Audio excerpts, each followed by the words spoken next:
Assalamualaikum warahmatullahi wabarakatuh. Kembali lagi bersama saya Bu Ayu Dwi Setianing Tias pada channel Belajar Matematika. Pada video kali ini saya akan melanjutkan pembahasan pada video sebelumnya yaitu mengenai vektor. Nah, pada video kali ini saya akan lebih spesifiknya membahas mengenai operasi pada vektor, di mana materi ini akan dipelajari pada mata pelajaran Matematika Peminatan atau Matematika Lintas Minat kelas 10 semester genap. Untuk kompetensi dasarnya masih tetap sama, kita menggunakan KD 3.2 dan 4.2.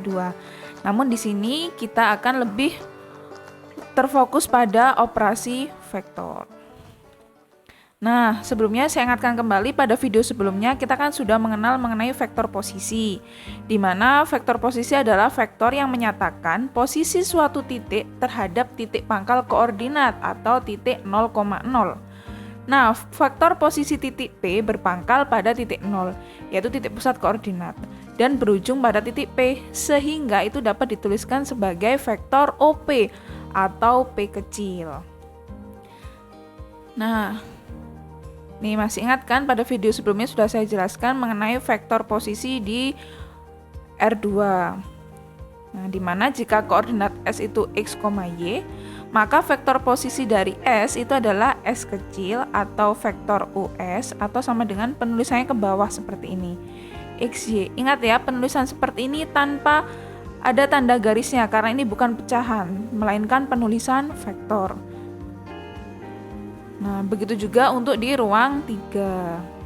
Kalau tadi di ruang 2 ada koordinat X dan Y, kalau di ruang 3 ada koordinat X, Y, dan Z. Sehingga jika koordinatnya X, Y, Z, maka vektor posisi P itu adalah, ini P kecil, vektor P kecil atau vektor OP. Kalau ada dua huruf berarti menggunakan huruf besar. Nah, lalu penulisannya ke bawah, X, Y, Z. Nah, ini dia jika dia berpangkalnya di titik pusat. Nah, lalu bagaimana kalau dia tidak berpangkal pada titik pusat? Nah, seperti ini. Ini kan pangkalnya tidak pada titik pusat. Vektor AC ini. Nah, kita bisa vektor AC ini kalau kita geser itu sama seperti vektor OP, di mana koordinat P itu diperoleh dari X2 min X1. Jadi koordinat X dari ujung dikurangi koordinat X dari pangkal. Kemudian Y-nya, Y dari ujung dikurangi Y dari pangkal. Sehingga diperolehlah vektor AC itu sama dengan X2 min X1 lalu Y2 min Y1. Ini nanti nilainya akan kongruen dengan ini atau sama. Nah, dua gambar ini menunjukkan bahwa AC dan OP memiliki besaran dan arah yang sama. Lihat, besarnya sama kan? Y2 min Y1, X2 min X1. Lalu arahnya juga sama. Sehingga ekuivalen atau setara atau sama. Nah, sehingga kalau kalian mendapatkan vektor AC di mana koordinat A itu X1, Y1 dan C, X2, Y2, maka vektor AC itu diperoleh dari X2 min X1, Y2 min Y1. Untuk lebih jelasnya kita langsung masuk ke contoh soal. Nah, seperti ini. Nah, sekarang kita akan membandingkan benar nggak sih vektor CF itu sama seperti vektor OP. Nah, berdasarkan cara tadi, maka untuk mencari CF itu kan vektor koordinat F dikurangi koordinat C. Sehingga X2 min X1, 1 min 4, lalu 5 min 3. Diperolehlah 5,8. Nah, sedangkan vektor OP ini, ya kan? 5 satuan ke kanan, 8 satuan ke atas. Jadi kesimpulannya ketika kita mengurangi ujung dengan pangkal itu sama seperti kita mencari vektor posisi. Nah, ini. Nah, catat bahwa vektor CF itu ekuivalen dengan vektor posisi OP dengan P itu 5,8. Nah, ini juga jika diketahui jajar genjang ABCD mempunyai titik koordinat A min 3,2, B 1,2, C min 1, min 1. Tentukan vektor posisi D. Maaf ya, ini vektor nggak ada titiknya. Tentukan vektor posisi dari D. Nah, untuk menjawabnya ada dua cara. Yang pertama, kalian bisa dengan menggambarnya pada bidang koordinat seperti ini. Oke, jadi kita buat bidang koordinat X dan Y, lalu kita gambar titik-titiknya, titik A, B, C. Nah, karena bentuknya jejer genjang, maka kita tarik garis. Nih, ingat jejer genjang, sisi yang sejajar itu panjangnya sama. Jadi kalau AB itu panjangnya 4, maka C ke D juga 4. Kita hitung 1, 2, 3, 4. Diperoleh titik D min 5, min 1. Nah, apakah benar ini bentuknya jejer genjang? Nah, kita lihat tingginya 3. Ini juga ke sini 3. Nah, sehingga sama. Maka vektor posisi dari D adalah min 5, min 1. Ingat ya, kalau yang ditanya vektor posisi berarti nanti penulisannya dalam bentuk vektor posisi, bukan titik koordinat. Nah, cara kedua kita juga bisa mengerjakannya menggunakan gambar. Kita bisa menggunakan konsep vektor. Seperti ini. Jadi, langkah pertama kita buat jejer genjang di mana penulisannya harus urut ya, A, B, C, D. Jadi tidak boleh A, B, D, C, D-nya dia. Jadi harus melingkar, A, B, C, D atau A, B, C, D. Pokoknya harus melingkar. Nah, selanjutnya kita perhatikan berdasarkan kesamaan dua vektor, maka vektor AB itu sama dengan vektor apa? Iya, vektor DC. Ingat ya, AB sama dengan DC, bukan AB dengan CD. Karena nanti arahnya berbeda. AB dengan DC. Lalu kalau BA dengan CD. Iya, kalau BA maka dia searah dengan CD.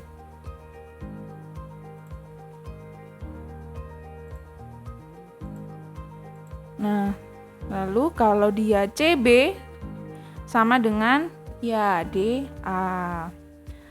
Lalu selanjutnya kalau dia itu AD maka sama dengan vektor BC. Jadi kita lihat yang arahnya sama dan panjangnya sama. Ini kan kalau pada jejer genjang yang sejajar itu kan panjangnya sama. Nah, sekarang kita akan menggunakan vektor AB dengan DC. Nah, bagaimana?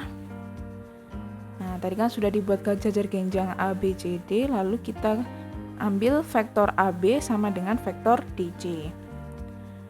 Nah, berdasarkan yang tadi vektor posisi, AB itu kan B min A, DC itu kan C min D. Lalu kita substitusikan vektor B, berarti kan ini 1, 2, dikurangi vektor A min 3, 2 sama dengan vektor C min 1, min 1, dikurangi vektor D. Nah, ini yang akan kita cari. Lalu masing-masing ruas kita tambahkan dengan D sehingga di ruas kiri ada D. Lalu masing-masing ruas kita kurangi 1, 2 dan kita tambah dengan min 3, 2 agar di ruas kiri ini 0. Maaf, agar di ruas kiri itu tersisa D saja.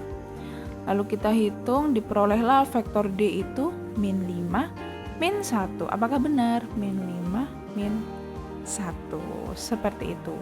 Jadi kalian tidak harus menggunakan ABDC. Mau menggunakan BACD boleh.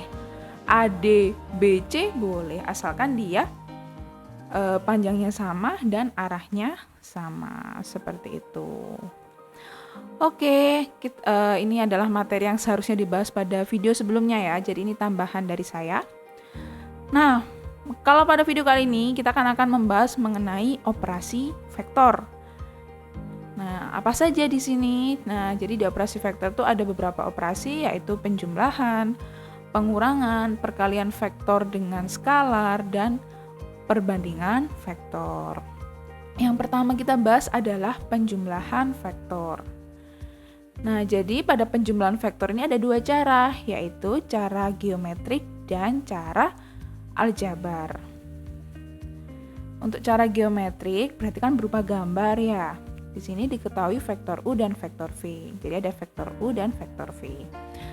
Nah, untuk cara geometrik sendiri itu ada dua cara, yaitu ada dua aturan, menggunakan aturan segitiga dan aturan jajar genjang.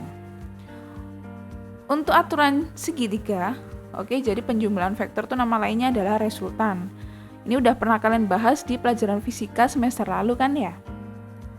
Bagi yang IPA, bagi yang non-IPA, kita akan baru mempelajari materi ini, oke? Jadi penjumlahan vektor itu sama dengan resultan. Untuk yang pertama kita menggunakan aturan segitiga. Nah, bagaimana cara menggunakan aturan segitiga? Jadi, dua vektor yang bukan 0, yaitu vektor U dan V, dapat ditambahkan secara geometris dengan menempatkan titik awal V pada titik ujung pada U atau terminal U. Jadi nanti pangkalnya V itu diletakkan pada ujungnya U. Nah, kemudian mencari vektor yang memiliki titik awalnya di U dan titik akhirnya di V. Berikut adalah gambarnya. Nah, ini kita perhatikan. Ini ada vektor U. Nah, lalu vektor V ini kita letakkan pangkalnya itu di ujungnya vektor U. Nah, sehingga bentuknya seperti ini. Maka resultannya atau penjumlahannya itu adalah vektor yang memiliki pangkalnya di U dan ujungnya di V. Nah, sehingga U plus V adalah ini gambarnya. Seperti itu. Nah, ini penjelasan lebih lanjut. Jika AB itu U, BC itu V, maka AC itu U plus V. Atau jika AB ditambah BC, hasilnya adalah AC.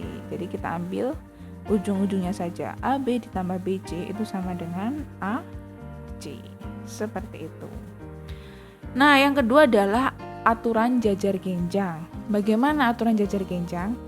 Nah, kalau di aturan jajar genjang itu kita menempatkan titik-titik awal vektor itu di titik yang sama. Kalau tadi kan ujung ketemu pangkal ya. Kalau di jajar genjang, nih, U dan V, pangkal ketemu pangkal. Nah, ini penjumlahannya di mananya? Di diagonalnya inilah. Inilah yang disebut sebagai resultannya atau penjumlahan dua vektor menggunakan aturan jajar genjang. Jadi langkah pertama kita letakkan dua vektor tersebut membentuk ini dua sisi jajar genjang di mana pangkal ketemu pangkal. Lalu kita tarik diagonal, garis diagonal. Nah, itulah yang merupakan posisi dari resultannya. Nah, lalu cara analitik atau cara aljabar itu bagaimana? Jadi kita tinggal menjumlahkan vektornya seperti ini. Misalkan vektor U diketahui AB, vektor V CD, maka U plus V itu A ditambah C, B ditambah D. Ini kalau di ruang 2. Sedangkan kalau di ruang 3, kan ada 3 titik nih, A, B, C, lalu V-nya D, E, F. Maka U plus V itu sama dengan A plus D, B plus E, C plus F, seperti ini. Oke, berikutnya sifat-sifat dari penjumlahan vektor. Yang pertama, penjumlahan vektor itu bersifat komutatif, sehingga U plus V itu sama dengan V plus U. Lalu, U plus V plus W itu sama dengan U plus V plus W. Jadi ini asosiatif. Kalian bisa mengurung dulu baru dijumlahkan dengan yang belakang, atau kita jumlahkan yang belakang dulu baru nanti dijumlahkan dengan yang depan. Nah, kemudian terdapat vektor 0 sehingga U plus 0 itu sama dengan U untuk setiap vektor U. Jadi vektor 0 ini disebut vektor identitas dari penjumlahan vektor. Mengapa disebut vektor identitas? Karena suatu vektor jika ditambah dengan vektor 0 atau vektor identitasnya, dia akan menghasilkan nilai dia sendiri. Kayak gini, U plus 0 kan sama dengan U sendiri. Berikutnya yang terakhir, untuk setiap vektor U terdapat vektor V, sehingga U plus V sama dengan 0. Nah, vektor V ini merupakan lawan dari vektor U atau inverse-nya. Jadi vektor V ini lawan dari U atau inverse-nya. Maka maka V dapat ditulis sebagai min U karena lawannya kan, kalau U lawannya min U.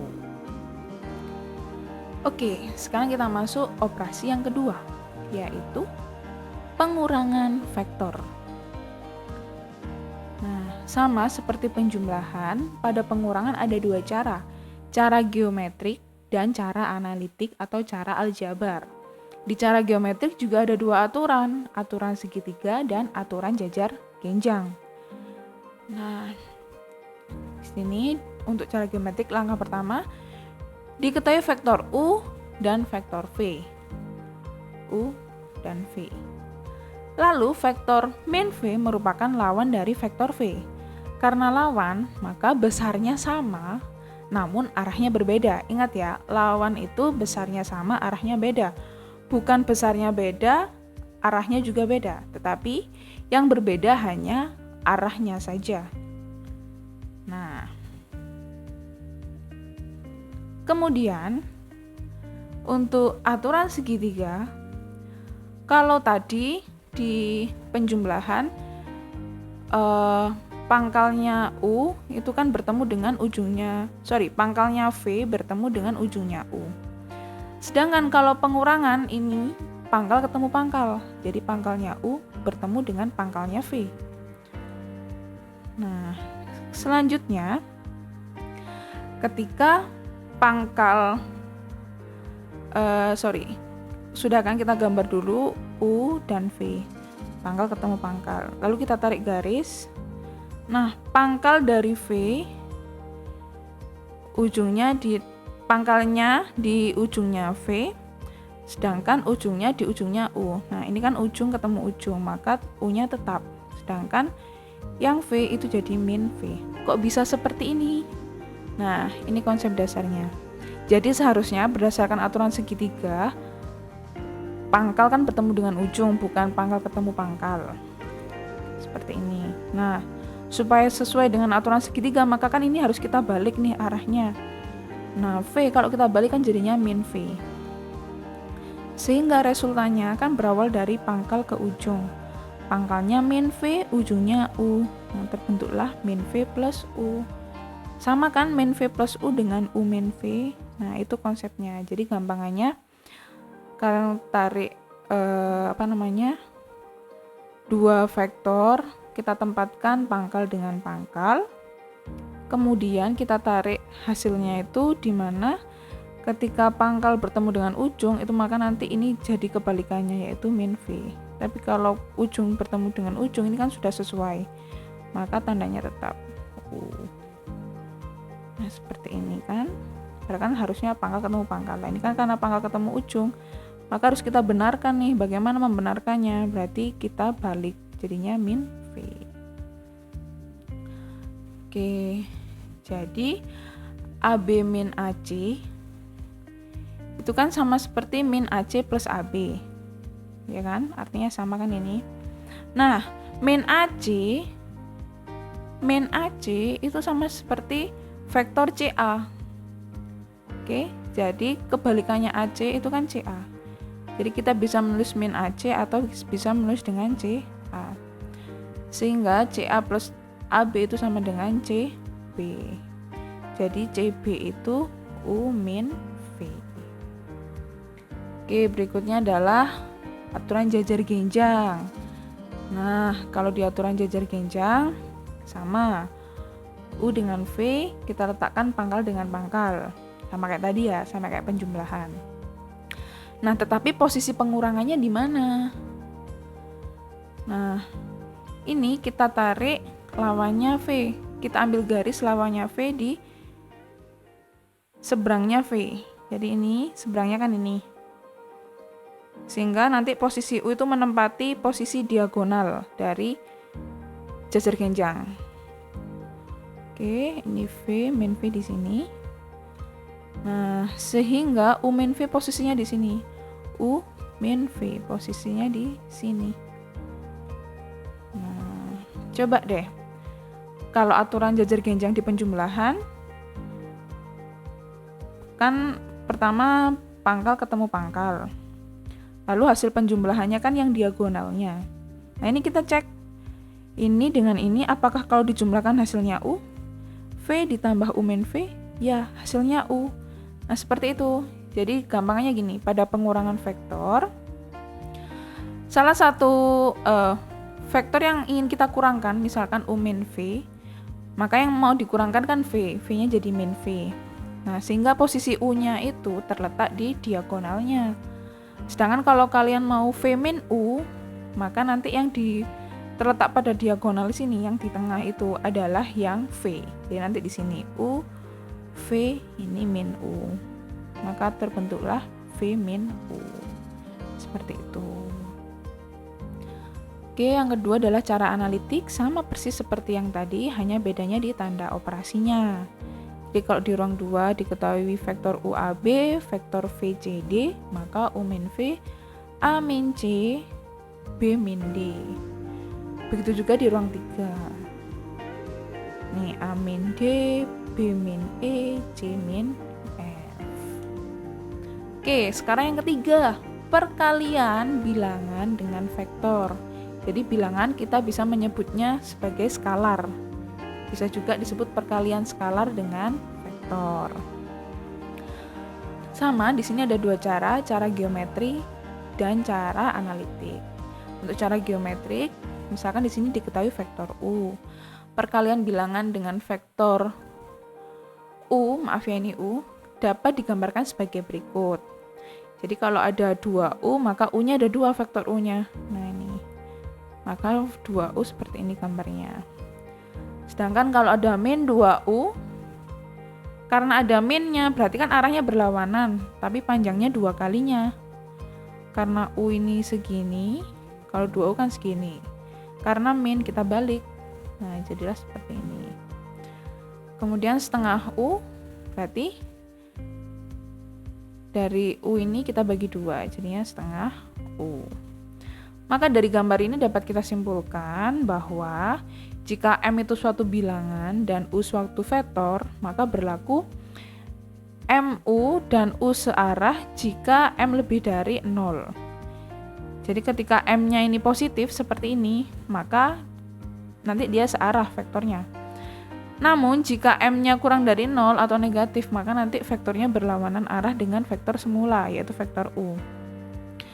Kemudian vektor MU itu bernilai disebut vektor 0 jika M-nya adalah bilangan 0.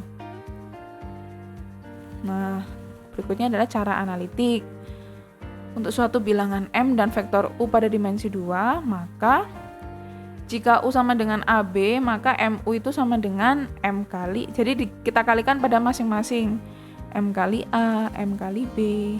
Ya, jangan sampai kalian mengalikannya hanya yang atasnya saja atau bawahnya saja.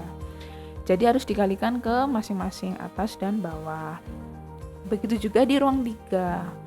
Seperti ini, M kali A, M kali B, M kali C. Oke, kemudian ada sifat-sifat pada perkalian skalar dengan vektor, di mana M plus N atau M min N dikali U, nah ini sifat distributif, maka itu sama dengan M kali U ditambah N kali U, atau M kali U dikurangi N kali U. Jadi ini kita sesuaikan tandanya nanti penjumlahan atau pengurangan. Nah, kemudian ini Mn kali vektor U itu sama seperti M dikali N kali vektor U. Nah, bedanya apa yang ke satu dengan yang ketiga? Kalau yang pertama, yang kita jabarkan, yang ada di dalam kurung adalah skalarnya, ada 2. Sedangkan kalau yang di poin ketiga, itu yang ada 2 adalah vektornya. Sehingga jika ada M dikali vektor U ditambah vektor V, itu nilainya sama seperti M kali vektor U ditambah M kali vektor V, atau M kali vektor U dikurangi M kali vektor V. Dan yang keempat, jika ada M-nya itu 1 kali vektor U, itu sama dengan vektor U. Karena menghasilkan vektor itu sendiri, maka 1 itu disebut sebagai unsur identitas dari perkalian vektor. Kalau tadi di penjumlahan vektor, unsur identitasnya adalah vektor 0. Nah, di sini M dan N itu skalar atau bilangan real. Oke. Nah, berikutnya ada juga namanya 3 titik segaris atau kolinear. Nah, misalkan seperti ini, ada titik B, B, dan A terletak pada satu garis. Nah, ketiga titik ini disebut segaris atau kolinear jika terdapat bilangan K sehingga berlaku AP sama dengan KPB. Maksudnya apa? Jadi AP ini, panjangnya AP, vektor AP ini berapa kalinya vektor PB sih? Atau vektor AB berapa kalinya vektor PB. Jadi harus ada titik yang sama ya. Ini titik yang sama adalah titik P.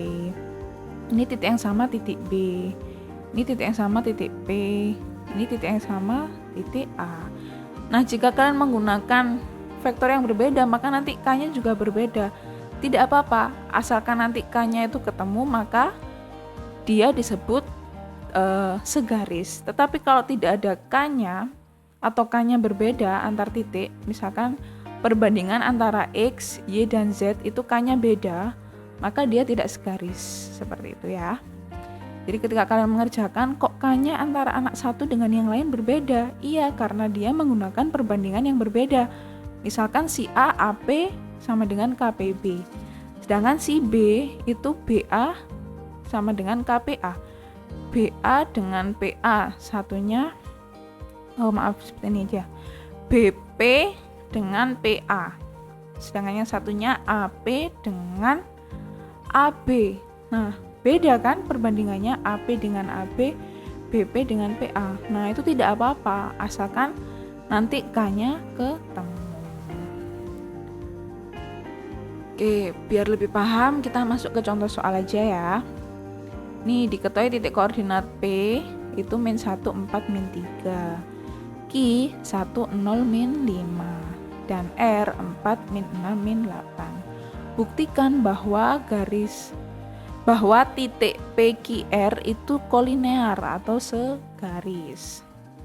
Nah, di sini saya menggunakan perbandingan PQ sama dengan KPR. Nah, jadi PQ itu berapa kalinya PR sih? Nah, itu saya akan mencari nilai K-nya. Oke, berdasarkan yang tadi di awal, PQ itu kan Q min P sama dengan K kali R min P. Lalu kita substitusikan vektor-vektor posisinya. Nah, sampai sini kita cari K-nya. 2 sama dengan K kali 5, sehingga diperoleh K-nya itu 2/5. Apakah 2/5 ini berlaku pada masing-masing? Nah, ini kan tadi yang pertama ya, yang untuk X ya. Yang Y kita coba, kalau K-nya 2/5, 2/5 kali min 10, oh benar, min 4. Dan yang terakhir, benar nggak ya? 2/5 kali min 5, iya, min 2. Oke, karena ini berlaku pada semua titik, maka benar bahwa K-nya itu sama dengan 2/5. Jadi kesimpulannya, PQR itu segaris. Bisa dipahami? Jadi kalau nanti di sini 2/5 tapi di sini misalnya 8 ya. 8 dengan K 2/5 dikali 8 kan tidak sama dengan min 4 lah. Itu berarti dia tidak segaris. Nah, ini gambarannya. Nih, saya gambar dulu titik di dimensi 3 berarti kan ada sumbu X, Y, dan Z. Lalu kita gambar titik P di sini. Min 1, 4, min 3 posisinya di bawah ya. Lalu Q 1, 0, min 5 juga di bawah. R 4, min 6, min 8 juga di bawah ini. Karena Z-nya kan di bawah negatif. Nah, kita tarik PQ ini kan. Lalu PR ini ke sini. Nah, inilah yang kita cari. PQ berapa kalinya PR. Nah, terus ini terbuktikan dari gambar kalau ketiga titik ini satu garis, tidak ada yang meloncat-loncat. Seperti itu. Oke, yang terakhir adalah perbandingan vektor. Sebelum kita masuk ke perbandingan vektor, kita bahas dulu perbandingan ruas garis dengan perbandingan M dan N. M banding N. Suatu titik P membagi ruas garis AB dengan perbandingan M banding N jika AP dibanding PB sama dengan M banding N.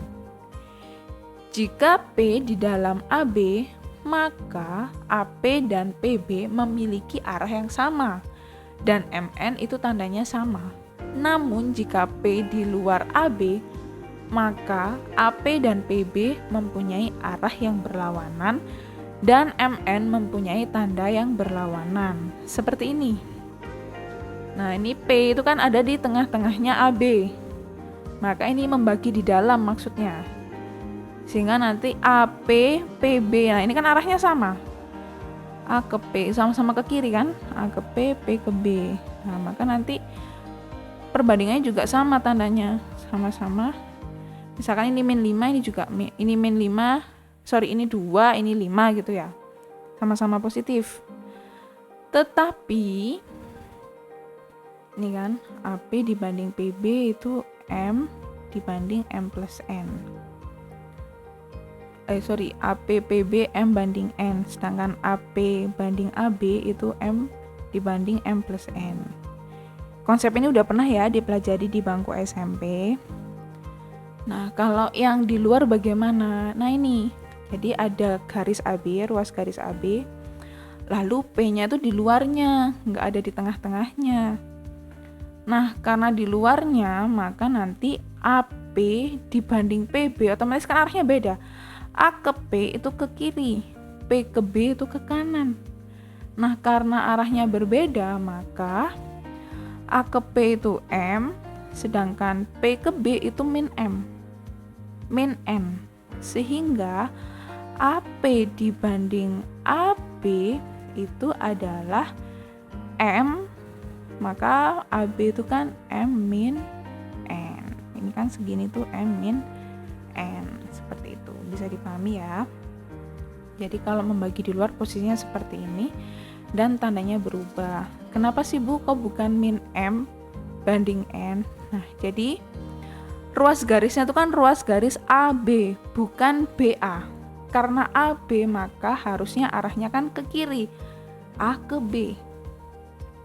Karena A ke B maka kita gunakan perbandingan AP banding PB. Karena nanti AP ditambah PB itu kan sama dengan AB. Gitu. Sedangkan kalau kita mau pakai BA, maka nanti BP dibanding PA. Karena BP ditambah PA kan sama dengan PA.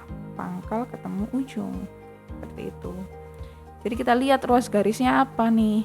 Kalau berpangkal di A, maka startnya di A, berakhirnya di B. Kalau berpangkalnya di B, maka startnya di B, berakhirnya di A. Seperti itu. Nah, sekarang kita langsung masuk ke perbandingan vektornya nih. Diketahui koordinat titik A dan B. Titik P pada ruas garis AB atau perpanjangannya dengan perbandingan AP dibanding PB. Nah, jadi P ini terletak pada ruas garis AB. Dimana AP dibanding PB itu adalah M banding N. Ini ada garis AB, lalu saya tarik vektornya, vektor posisinya dari titik koordinat 0 atau 0,0. Berarti kan ini vektor B, ini vektor A, ini vektor P. Nah, di sini ada dua kemungkinan ya, P-nya bisa di dalam atau di luar seperti ini. Oke. Nah, untuk mencari rumus perbandingan vektor bagaimana? Nah, kita perhatikan. A dan B adalah vektor posisi dari titik A dan titik B. Jika P adalah vektor posisi yang membagi AB dengan perbandingan M banding N, maka kita lihat AP dibanding PB itu kan M banding N. Sehingga ingat ya, AP per PB sama dengan M banding M per N. Kita bisa kalikan silang, maka kan nanti N kali AP sama dengan M kali PB.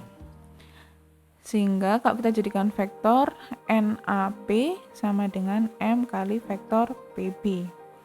Nah, berdasarkan konsep vektor posisi, AP itu kan vektor P kurangi vektor A. Ini vektor B kurangi vektor P. Lalu kita distribusikan seperti ini. Kemudian yang vektornya sama kita jadikan 1. N kali vektor P ditambah M kali vektor P sama dengan M kali vektor B ditambah N kali vektor A. Sehingga untuk mencari vektor P itu adalah M kali vektor B ditambah N kali vektor A per N plus N. Jadi gampangnya kalau melihat gambar ya, kita kalikan silang nih. Vektor A kita kalikan dengan N, vektor B kita kalikan dengan M, dibagi M plus N. Nih. Atau kalau nanti soalnya dalam bentuk seperti ini, A itu kan yang M ya, maka nanti kita silangkan, berarti kita kalikan dengan yang N, yang miliknya B. Vektor A kali N, vektor B kali M, dibagi jumlah dari perbandingannya. Ini juga berlaku pada yang membagi di luar garis.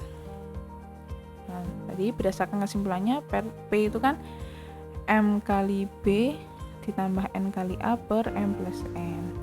Nah, jika P itu ada di tengah-tengah, maka M dan N-nya kan sama. Kalau di tengah-tengah kan 1:1. Maka di sini langsung saja vektor P itu adalah vektor B tambah vektor A dibagi 2. Oke. Kalau tadi dalam bentuk vektor, yang sekarang dalam bentuk koordinat. Sama konsepnya. Nih, kalau membagi di dalam kan seperti ini membagi di luar. Nah, kalau di koordinat, ya berarti kita dalam bentuk koordinat X dan Y. Berarti kita cari X-nya dulu. Sama kayak tadi, silang ya. M kali koordinatnya A.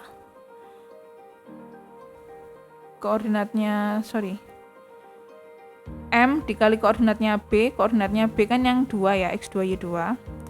Lalu N kali koordinatnya A, ini ya X1, Y1, dibagi penjumlahan dari perbandingannya, seperti ini. Begitu juga yang Y-nya. Nah, kalau P ini ada di tengah-tengah, maka sama kayak tadi, 2 koordinat ditambah, dibagi 2, seperti ini. Nah, di ruang 3 juga demikian, hanya ketambahan koordinat Z. Oke, contoh soalnya ya. Tentukan vektor C jika C membagi garis AB di luar dengan perbandingan AC banding BC sama dengan 2:1. Nah, kita gunakan di sini saya punya 2 cara. Cara pertama kita gunakan cara yang barusan kita bahas. Jadi kita gambar dulu, di sini ada garis AB. C di luar, berarti kan posisinya di sini C. Perbandingannya A ke C itu 2, B ke C itu 1. Nah, garisnya kan AB. Berarti AB itu kan penjumlahan dari AC ditambah CB. Berarti perbandingannya kita ubah AC dibanding CB. Karena supaya menjadi AB itu kan AC ditambah CB. Jadi kita buat perbandingan AC dibanding CB. Maka kalau BC itu 1, CB adalah min 1. Seperti ini. Nah, inilah yang nantinya kita masukkan rumus. Jadi jangan terkecoh, jangan perbandingan di soal langsung masuk rumus. Tapi kita harus jadikan bentuk ini dulu, pangkal ujung. Bentuknya harus seperti ini ya. Setelah ada perbandingan yang baru 2:-1, maka kita cari titik C-nya. Berdasarkan rumus, tadi kan rumusnya ini. Berarti B dikalikan dengan M. Berarti kita kalikan dengan perbanding ini. Kalau dari gambar ya. B kali 2. Nih. B kali 2, 2B ditambah min 1 kali A per 2 ditambah min 1. Lalu kita substitusikan vektor-vektornya. Kita operasikan, diperolehlah vektor C itu min 7 min 4. Nah, cara kedua, kita tidak perlu merubah perbandingannya. Kita biarkan AC banding BC. Nah, kita ubah jadi per ya. AC per BC sama dengan 2:1. Lalu kita kalikan silang, AC sama dengan 2BC. Lalu kita gunakan konsepnya, AC itu kan C min A sama dengan 2C min B. Oke, kita distribusikan, lalu kita sederhanakan. Di sini min C sama dengan min 2B plus A. Nah, kita hitung deh. Kita substitusikan B-nya min 1, A-nya 5 min 2. Oke, min C diperolehlah 7 min 4. Tapi kan yang ditanya C, bukan min C. Maka C itu adalah 7 min 4 dibagi min 1. Jadinya min 7, 4. Nah, sama kan sama yang seperti tadi. Jadi kalian bisa menggunakan cara yang tadi atau yang cara kedua. Oke anak-anak, mungkin cukup sekian materi kita mengenai operasi vektor. Apabila ada yang ditanyakan, silahkan menghubungi saya melalui WA. Sampai jumpa pada video berikutnya. Jangan lupa berlatih agar lebih memahami materi yang kita pelajari kali ini. Oke, semoga bermanfaat. Wassalamualaikum warahmatullahi wabarakatuh.